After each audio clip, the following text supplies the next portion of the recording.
I've been able to study, research, do a lot of practical application with this fun personality typing methodology that I developed. And so that's kind of what I do now, is coach people through that and kind of help people discover who they really are versus who people tell them they should be, which I think is a problem. Yeah, you touch on that like right there a little bit. How many people believe what somebody else tells them about who they should be?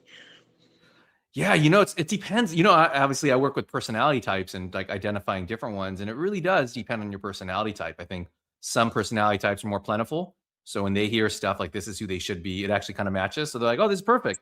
I mean, of course, the weakness is, if you never really thought about what you truly wanted, and then you become 40 and you're like, wait a minute, I just kind of did what everyone said because it worked for me. And now I'm like, I'm not really happy. And then there's some personality types that are really susceptible to changing who they are, because they see whatever on TikTok, or just like their parents tell them that they should be a doctor, and they're like, okay, I'm going to be a doctor and that's what I should want to do. And then there are others that are just like, no, I don't care what you think. I'm going to do what I do. And that sounds great at face value. But then there's a lot of struggle with them because oftentimes they grow up lonely and maybe people kind of hate them. So, I mean, we all have problems, right? So it's really just about how to figure out the best way to accept other people who are different than us, but also accept that our differences can be like make us who we are. Yeah.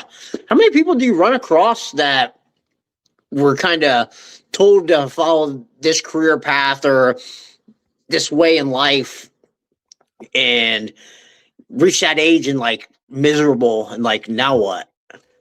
Yeah, a lot of my clients, it's funny. I get clients who are in like junior high, so 10 or 11, and it's when parents just don't know what to do with their kids anymore because their kid's not listening to them, right? And they're like, I don't know what to do with this kid. They used to listen to me, and now they're this like hormonal punk. But then I also have a lot of clients who are like in their 40s, right? And they're like trying to pivot, and they don't know exactly. The problem is they often think in pivoting in terms of like practicality and logistics, like what can I actually do and what can I move into versus what do you truly want? Like, why are you unhappy with where you are to begin with? And then figuring out, okay, because I'm unhappy because I'm not really getting what I want, figuring out what I want will help me pivot because it'll help me make a better decision on where to pivot to.